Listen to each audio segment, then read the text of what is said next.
Come closer to the fireside and pull in your chair. I've a story to tell you of love, loss and despair. It's a tale of tragic sorrow and the dark deeds of love. And I'm the only man here who knows the truth, and I'll tell you all I know. This tale of John McNaughton and his darling Mary Ann, and how he came to hang one day in the town of Strabane. It's true that he shot Mary Ann, he put her to the grave, yet every lady in the land prayed that he'd be saved. McNaughton was a charming rogue, the finest knew his name. He dealt the cards with the noble folk, he played a gambler's game. But the lure of pleasant parlours, those ladies grand and fair, took all his money and his land and left him to despair. Now with a heart that was as low as a man's heart can go, he went to his old friend Andrew Knox and he told him all his woes. Come in, Knox said to him, you're welcome, my good man. Come meet my wife, Gloria, and my daughter, Mary Ann. Now Mary Ann was just 16, of beauty seldom seen, with golden hair and skin so fair that nothing could exceed. McNaughton bowed, he offered his hand, she accepted gracefully. He vowed to marry Mary Ann, and so their fate was sealed. Miss Knox is soon enchanted by McNaughton's charming ways, as hand in hand they roamed the land, they would all be hers one day. She said she'd gladly be his wife, if her father would agree, but he said he'd rather see her dead than in McNaughton's company.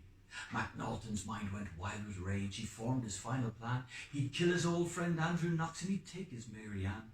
A coach was bound for Dublin town with the Knoxes all on board, but in Strabane he'd make a stand with a pistol and a sword. McNaughton thought that Mary Ann was seated on the right. He shot 3 times to the left, but the bullets pierced her side. Andrew Knox sent vital shots so McNaughton could be felled. He was now a hunted man, and Mary Ann was dead. McNaughton soon as caught him tried, he sentenced there to die. His words of love for Mary Ann brought tears to the lady's eyes. On the gallows he stood proud and brave, he spoke no final words. They put the rope around his neck, and he jumped off with great force. But the rope broke with a mighty crack, and he fell down to the ground. The soldiers, they all turned their back, the people gathered round.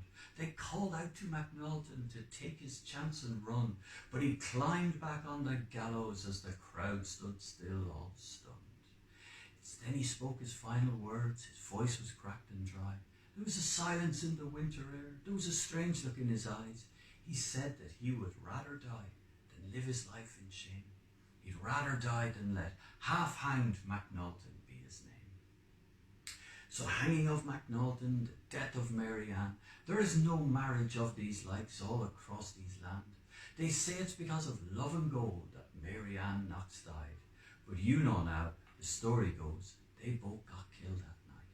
Yes, you know now, the story goes,